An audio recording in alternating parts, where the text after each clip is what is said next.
नमो बुद्धाय। जय भीम साथियों, मैं उमेश पाल सिंह। स्वागत है मेरे YouTube मंच धम्मा अशोक उर्फ उमेश पाल सिंह पर। साथियों, आज मैं अपने इस मंच के माध्यम से बाबा साहब के उस भाषण का जिक्र करूंगा जिस भाषण की चर्चा बाबा साहब का समाज हर एक मंच पे करता है। ऐसा कोई मंच नहीं होता जिस मंच पर बाबा साहब के बारे में बोला जाए और उस भाषण के कुछ अंश, एक अंश का जिक्र ना हो। कुछ अंश क्यों कहूं, एक अंश का जिक्र ना हो।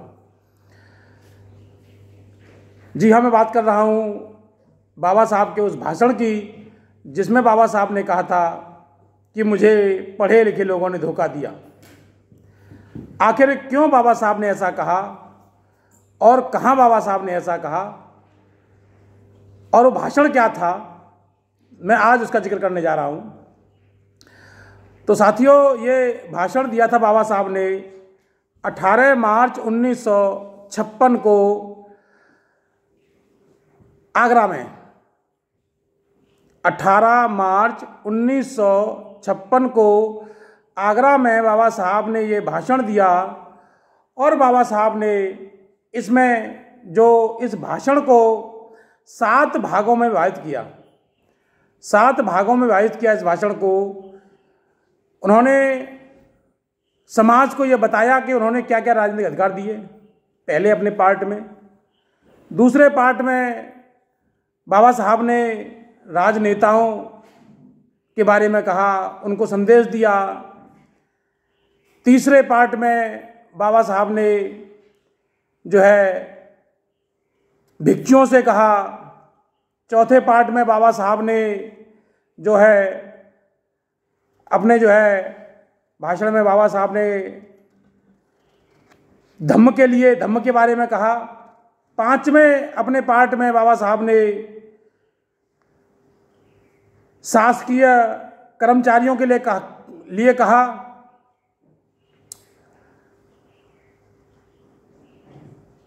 अपने छठे पार्ट में जो है बाबा साहब ने मजदूरों के लिए कहा और 7वें पार्ट में बाबा साहब ने जो भाषण था वो छात्रों के लिए दिया, स्टूडेंटों के लिए दिया। तो बारी बारी से मैं इस भाषण की शुरुआत करता हूं और बताता हूं कि बाबा साहब ने क्या कहा।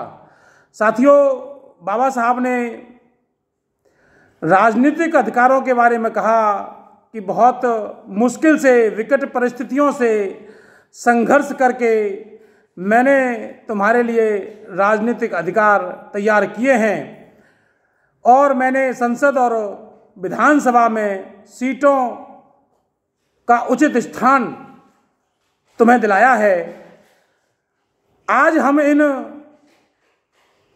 राजनीतिक अधिकारों की वजह से प्रगति कर सकते हैं और जो सामाजिक गैर बराबरी है उसके खिलाफ एकजुट होकर अपने भेदभावों को भुलाकर हमें संघर्ष और कुर्बानियों के लिए तैयार रहना होगा और अगर इसके लिए खून भी बहाना पड़े तो उसके लिए भी हमको तैयार रहना पड़ेगा। ये बाबा साहब ने स्पष्ट 18 मार्च को कहा।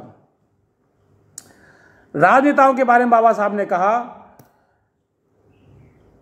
कि अगर तुम्हें दूसरे अपने महलों में बुलाएं, बाबा साहब ने कहा कि अगर दूसरे तुम्हें अपने महलों में बुलाएं तो अपनी झोंपड़ी में आग लगा के मत जाना, क्योंकि जब वो अपने महलों से तुम्हें लात मार के भगाएंगे, जब वो तुम्हें अपने महलों से भगा देंगे, बेइज्जत करके भगाएंगे, तब वो झोंपड़ियां ही तुम्हारे काम आएंगी। इसलिए उन झोंपड़ियों को भी सुरक्षित रखना। और बाबा साहब ने इसमें कहा कि अपने आप को बेचो लेकिन संगठन की कीमत पर मत बेचना। मैं जानता हूं कि तुम लोग स्वार्थ के बसबूस होके अपने आप को, अपने वोट को बेचोगे, लेकिन संगठन की कीमत पर मत बेचना। ये बाबा साहब ने कहा। बाबा साहब ने कहा कि मुझे दूसरों से कोई खतरा नहीं है, परंतु मैं अपनों से खतरा महसूस कर रहा हूं। क्या कहा बाबा साहब ने? दूसरों से खतरा नहीं है, मैं अपनों से खतरा महसूस कर रहा हूं, ये बाबा साहब ने कहा। बाबा साहब ने जो भूमिहीन मजदूर थे उनके लिए कहा कि मैं भूमिहीन मजदूरों के लिए ज़्यादा कुछ कर नहीं पाया, उनको लेके मैं बहुत चिंतित हूं। बाबा साहब ने कहा कि मैं उनको जो भूमि है वो नहीं दिला सका, और उनकी सबसे बड़ी कमजोरी यही है कि उनके पास भूमि नहीं है, उन्हें दूसरों के यहाँ मजदूरी करनी पड़ती है, जिसकी वजह से उनका शोषण होता है। बाबा साहब ने आगे कहा कि अब मैं उनके लिए संघर्ष करूंगा, और यदि सरकार इस काम में बाधा उत्पन्न करती है तो मैं उनका नेतृत्व भी करूंगा और उनके अधिकारों के लिए लड़ाई भी लड़ूंगा, और किसी भी हालत में मैं भूमिहीनों को भूमि दिलाऊंगा। ये बाबा साहब ने भूमिहीनों के लिए कहा। बाबा साहब का ये सपना, जो भूमिहीनों को भूमि नहीं मिली थी, वो मान्यवर कांशीराम साहब ने जब बहुजन समाज पार्टी की पहली सरकार बनी, जब बहन जी मुख्यमंत्री बनी, तो तमाम भूमिहीनों को बसपा सरकार में भूमि मिली, पट्टे पर उन्हें भूमि दी गई, और तमाम जो भूमिहीन थे वो किसान कहलाए। ये सपना बाबा साहब का मान्यवर कांशीराम साहब ने बहुजन समाज पार्टी बना के बहन जी के माध्यम से पूरा किया। बाबा साहब ने धम्म के लिए भी कहा कि मैं बहुत जल्द धम्म ग्रहण करने वाला हूं, क्योंकि ये जो धम्म है वो प्रगतिवादी धम्म है, बंधुता पर, स्वतंत्रता पर, न्याय पर, एकता पर, विज्ञानता पर टिका हुआ धम्म है। इसलिए मैं बहुत जल्दी बुद्धिस्ट बन जाऊंगा। ये बाबा साहब ने 18 मार्च 1956 को कहा कि मैं बहुत जल्दी बुद्धिस्ट बन जाऊंगा, और मैं इस धम्म को बड़े मुश्किल से ढूंढ पाया हूं। बाबा साहब ने यह भी कहा कि मैं इस धम्म को बहुत मुश्किल से ढूंढ पाया हूं, लेकिन एक सच्चे बुद्धिस्ट के रूप में आपके हकों के लिए संघर्ष करता रहूंगा। मैं भले ही बुद्धिस्ट बन जाऊं, लेकिन आपके हकों के लिए संघर्ष करना नहीं छोड़ूंगा, मैं आपके हकों के लिए संघर्ष करता रहूंगा। और आगे बाबा साहब ने कहा कि मैं बुद्धिस्ट बनूंगा, मैं ये नहीं कहता कि तुम भी मेरे साथ बुद्धिस्ट बन जाओ, क्योंकि मुझे अंधभक्तों की भीड़ नहीं चाहिए। बाबा साहब ने कहा मुझे अंधभक्तों की भीड़ नहीं चाहिए, जिन्हें धम्म के गुणों में विश्वास हो। सुनिएगा बाबा साहब ने कहा, क्या कहा कि जिन्हें धम्म के गुणों में विश्वास हो और जो मुझ पर विश्वास करते हों। बाबा साहब ने स्पष्ट कहा, जिन्हें धम्म के गुणों में विश्वास हो और जो मुझ पर विश्वास करते हों वो मेरे साथ बुद्धिस्ट बन जाएं। ये साथियों, बाबा साहब ने कहा कि जिन्हें मुझ पर विश्वास हो। तो आज के परिप्रेक्ष्य में क्या लोगों को बाबा साहब पर विश्वास नहीं है? बाबा साहब के राजनीतिक अधिकार का लाभ लेते हैं, शैक्षिक अधिकार का लाभ लेते हैं, वोट के अधिकार का लाभ लेते हैं, लेकिन बाबा साहब द्वारा बुद्धिस्ट बनने पर उनको विश्वास नहीं था। जो बाबा साहब के इस अंतिम संदेश को उन्होंने नहीं माना, क्योंकि 18 मार्च 1956 को बाबा साहब ने ये अपना भाषण आगरा में दिया, और 14 अक्टूबर 1956 को बाबा साहब ने धम्म ग्रहण कर लिया, और 6 दिसंबर 1956 को इस दुनिया से चले गए। यानी कि इस भाषण को देने के 9 महीने बाद, लगभग 9 महीने बाद बाबा साहब इस दुनिया से चले गए। तो अपने अंतिम समय में कहे हुए इन वाक्यों को कि क्या मेरे ऊपर विश्वास, जिनको मेरे ऊपर विश्वास हो वो धम्म में आ जाएं, ये बाबा साहब ने उस समय कहा। बाबा साहब ने अपने 5वें भाषण में बाबा साहब ने बौद्ध भिक्षुओं से कहा कि बौद्ध भिक्षु बाबा साहब ने जब बुद्ध धर्म के उत्थान और पतन की बात की तो पतन के एक कारण में बाबा साहब ने बौद्ध भिक्षुओं को जिम्मेदार बताया। बाबा साहब ने इस जिम्मेदार बताया बाबा साहब ने, और कहा कि जो हमारे भिक्षु हैं वो अब उनके बीच शील नहीं रहे, वो बिहारों पर रुककर मठाधीश हो गए हैं, वो आराम परस्त जिंदगी जीने के आदी हो गए हैं। बाबा साहब ने कहा कि उन्होंने धम्म प्रचार के बजाय आरामदायक जिंदगी को चुना। वो राजे रजवाड़ों के लिए पुस्तकें लिखने लगे, लेकिन मेरा उनसे कहना है कि अब उन्हें मेहनत करनी होगी और उन्हें गांव-गांव, गली-गली, मोहल्ले-मोहल्ले जाना होगा, जो उन्होंने जाना छोड़ दिया है।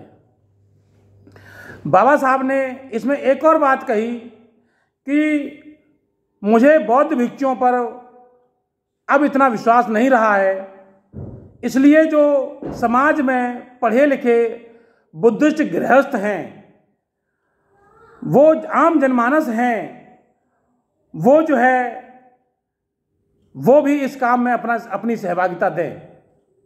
और बाबा साहब ने इसमें यह भी कहा कि जो गृहस्थ संस्कार हैं वो भिक्षुओं को नहीं कराने चाहिए, ये बाबा साहब ने कहा। उन्होंने कहा कि वैवाहिक कार्यक्रम में भिक्षु जा सकते हैं, तृष्ण पंसील दे सकते हैं, आशीर्वाद दे सकते हैं, लेकिन गृहस्थ संस्कार उनको नहीं कराना चाहिए। ये बाबा साहब ने संस्कारों के लिए एक प्रशिक्षण शुरू किया था दी बुद्ध सोसाइटी ऑफ इंडिया के माध्यम से, और वो था बौद्धाचार्यों का प्रशिक्षण, जो गृहस्थ में रहते हुए संस्कार करा सकते हैं। बाबा साहब ने इसमें कई उदाहरण पेश किए, और उसमें एक उदाहरण बुद्ध के जीवन का भी लिया उन्होंने कहा कि बुद्ध के समय में नंद की शादी का जिक्र आता है। उनके जो भाई थे नंद, उस शादी में बुद्ध मौजूद थे, लेकिन वो संस्कार बुद्ध ने नहीं कराया, शादी का संस्कार बुद्ध ने नहीं कराया। और जब वो बुद्ध उस शादी में गए तो अपना जो भिक्षा पात्र था और चीवर था नंद को दे दिया। बाद में जब ये संस्कार हो गया, विवाह हो गया, तो जब बुद्ध जाने लगे तो नंद ने बुद्ध को वो चीवर और भिक्षा पात्र वापस देते हुए कहा कि बुद्ध आपका चीवर और भिक्षा पात्र। तो बुद्ध ने कहा कि ये तो चीवर और भिक्षा पात्र मैंने तुम्हें दिया था, अब तुम चाहो तो रख लो और चाहो तो मुझे वापस कर दो। साथियों, जिस नंद की शादी कुछ क्षण पहले हुई थी, वो बुद्ध की इन बातों को सुन के ही उनके अंदर बोध जागा, और वो चीवर और भिक्षा पात्र को लेके बुद्ध के पीछे पीछे चल दिया, अपने गृहस्थ को छोड़कर। तो ये जो बोध जागा, यहां से जिक्र आता है कि जो लोग गृह त्याग कर चुके हैं वो गृहस्थ बसाने की शिक्षा नहीं दे सकते, सलाह नहीं दे सकते, संस्कार नहीं करा सकते। लेकिन आज के परिप्रेक्ष्य हम देखें तो हमारे जो भारत में भिक्षु कम पुरोहित ज़्यादा हो गए हैं। पुरोहित कह दें या हम उन्हें व्यवसायी कह दें, आज वो धम्म प्रचार को छोड़ के बहुत सारे ऐसे काम कर रहे हैं जिनकी ज़रूरत धम्म में थी ही नहीं।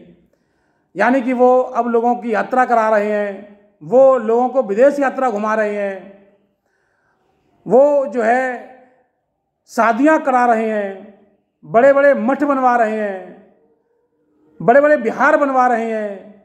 जो काम दानदाताओं को, अनाथ पिंडकों को करने चाहिए थे, गृहस्थ जीवन के लोगों को करना चाहिए था, उपासकों को करना चाहिए था, वो काम भिक्षु कर रहे हैं।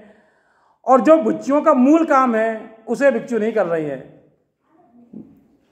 227 सील बुद्ध ने भिक्षुओं के लिए दिए, लेकिन भिक्षु मुझे नहीं लगता कि वो 15-20 सील का भी जो है पालन कर रहे होंगे।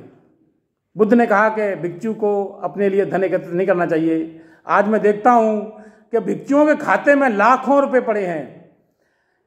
किसी किसी भिक्षु खाते में तो 50 लाख, 60 लाख, 70 लाख, 80 लाख तक की राशि पड़ी हुई है, ऐसा मुझे ज्ञात हुआ है। अब आप सोचिए कि उनकी उम्र 70 और 80 के बीच में है और बुद्ध भी इस 80 वर्ष की अवस्था में इस दुनिया से चले गए थे। 70 लाख अगर उस भिक्षु खाते में पड़े हुए हैं और वो भिक्षु जब इस दुनिया से जाएंगे तो पैसा किसके काम आएगा? समाज से इकट्ठा किया हुआ पैसा जो भिक्षु खाते में पड़ा हुआ है वो किसके काम आएगा? क्या वो समाज के काम आएगा? नहीं, वो उनके परिवार वाले उस पर दावा ठोक देंगे कि ये भिक्षु हमारे जो है रिश्तेदार है, हमारे भाई हैं, हमारे बंधु हैं, हमारे मामा हैं, हमारे ताऊ हैं। हो सकता है कि अगर उन्होंने शादी के बाद चीवर लिया हो तो उनका बेटा ही दावा ठोक देगा कि ये हमारे पिताजी हैं, जबकि चीवर लेने के बाद किसी भिक्षु का परिवार नहीं होता है। तो ये जो है बाबा साहब ने भिक्षुओं से कहा कि उनको जो है धम्म के प्रचार प्रसार में अब अपनी भूमिका निभानी होगी और मेहनत करनी होगी, आरामदायक जीवन छोड़ना होगा। बाबा साहब ने अपने छठे भाषण में कर्मचारियों के लिए कहा था कि हमारे समाज में शिक्षा में तरक्की की है, हमारे समाज ने शिक्षा में तरक्की की है, पढ़ लिख कर लोग अच्छी नौकरी प्राप्त कर चुके हैं और मैं देखता हूं कि मेरे आसपास पढ़े लिखे बाबुओं की फौज खड़ी हो गई है। और यही बाबा साहब कहते हैं कि मुझे पढ़े लिखे लोगों ने धोखा दिया। साथियों, यहाँ मैं भी एक कर्मचारी हूँ और मुझे इस बात को सुन के बड़ा दुख हो रहा था कि बाबा साहब उस समय हम जैसे लोगों के ऊपर ये आरोप लगा गए कि मुझे पढ़े लिखे लोगों ने धोखा दिया। उन्होंने कहा कि ये लोग अच्छी नौकरी प्राप्त करके अपने जीवन यापन में लग गए, अपनी परिवार के भरण पोषण में लग गए, इन्होंने समाज की तरफ नहीं देखा। जो शासकीय सेवा में सेवारत हैं उन्हें अपने वेतन का 20वां हिस्सा यानी 5% समाज को देना चाहिए। ये बाबा साहब ने उस समय कहा था कर्मचारियों के लिए कि जो सरकारी सेवा में, कुछ लोग इसे 20% कहते हैं, तो 20% नहीं है, ये जो है 20वां हिस्सा यानी कि 5% आता है निकल के, तो वो लगभग दान देने के लिए बाबा साहब ने समाज के लोगों से कहा।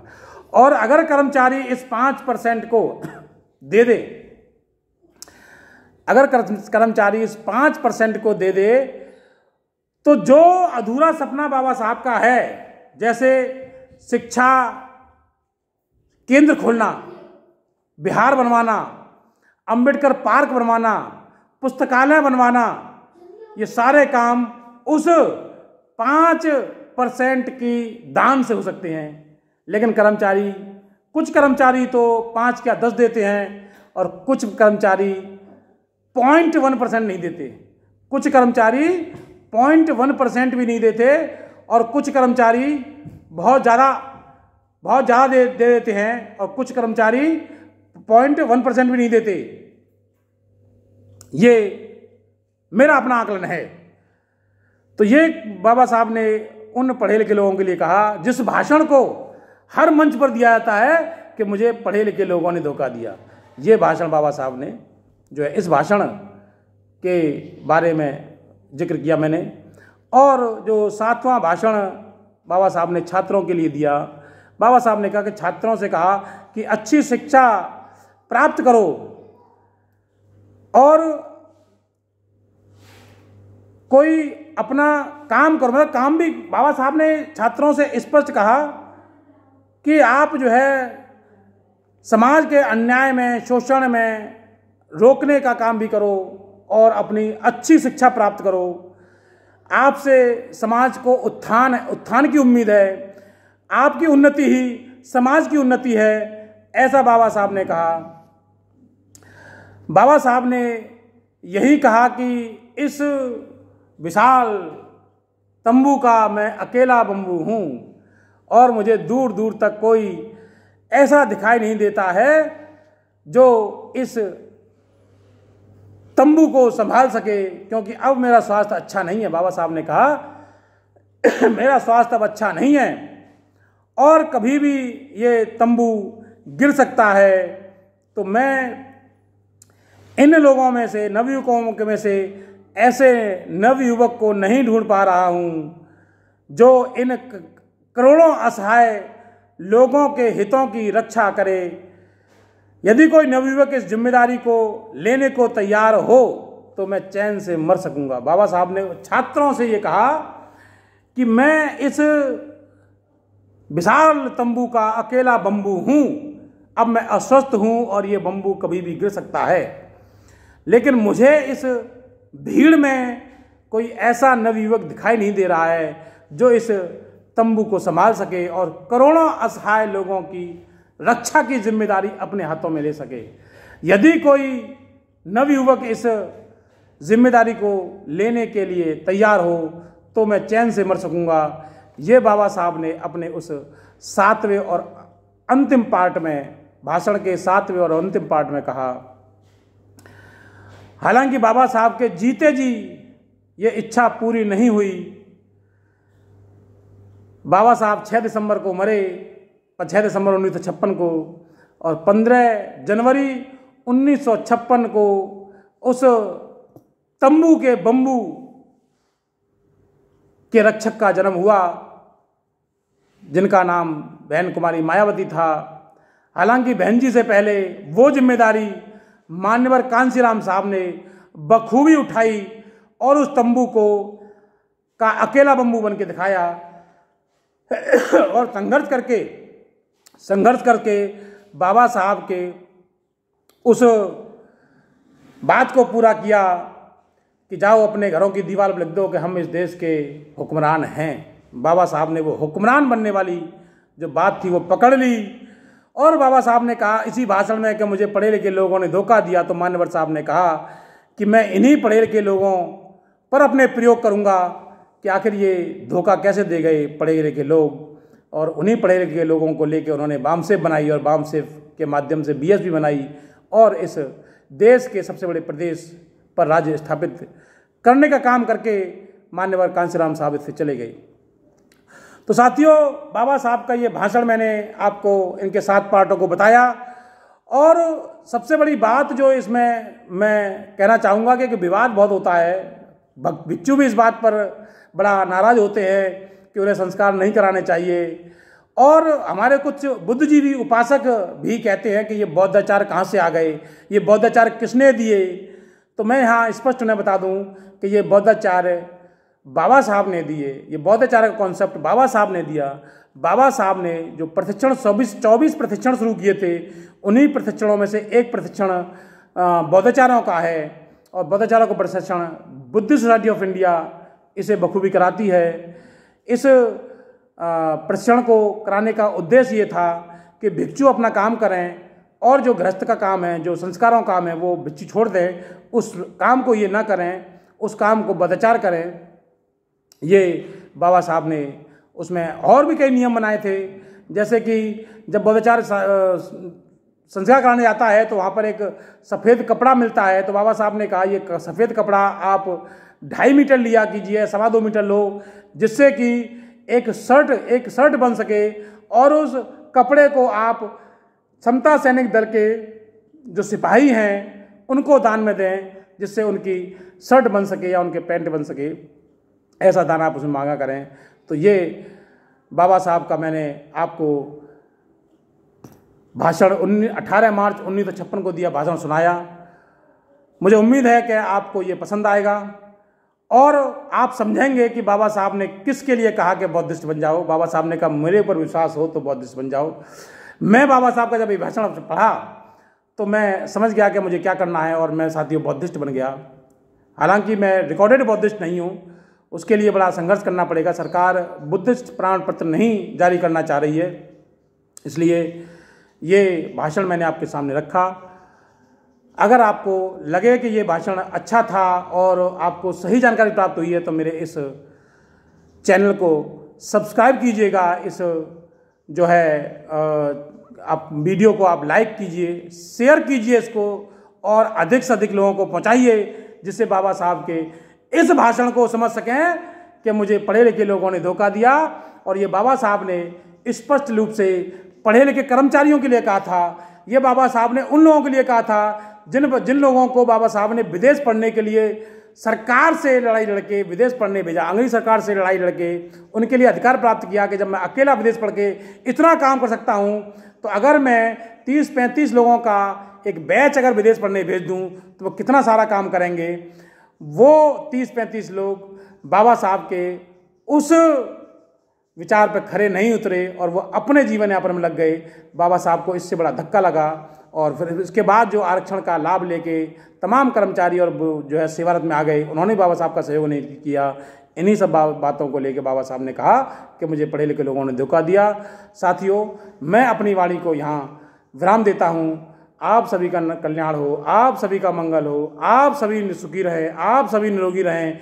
इन्हीं सब कामनाओं के साथ नमो बुद्धाय। जय भीम साथियों।